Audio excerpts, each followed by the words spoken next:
Oh boy, in the midst of the hurricane, the mail's running. It's a package from Derek Day in Germany.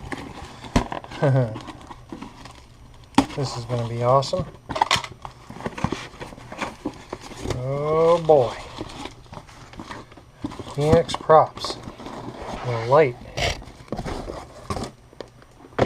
There we go. Let's box got a little damage there in transit, but I don't really care about the box. I'm gonna get to this puppy. And there she blows.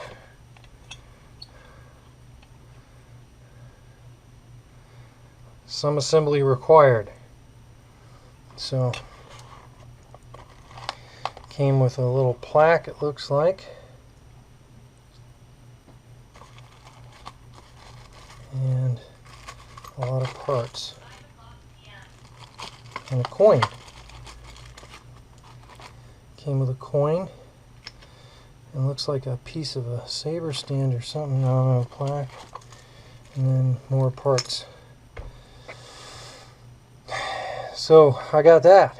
And also, which I don't have time to figure this out right now. I'm still cleaning up hurricane damage, but cool news is we got that. Also, after I built K-Sis Saber, I'll review that hilt at some point in time.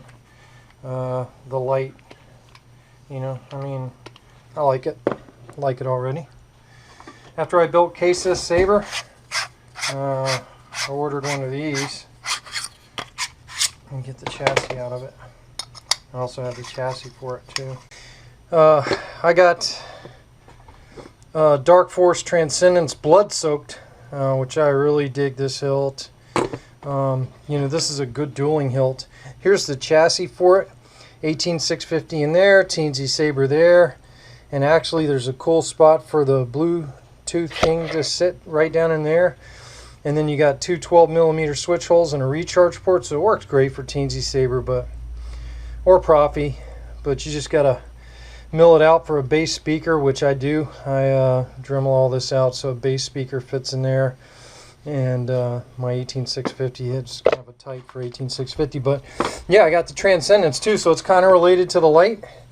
You can see it's a distant relative, but to me this Transcendence Dark Force Saber is awesome hilt. It's very strong, very easy to install, good for dueling. I think this thing is awesome. But at any rate, that's all that's happened during the hurricane that I haven't had a chance to update everyone on. May Force be with you.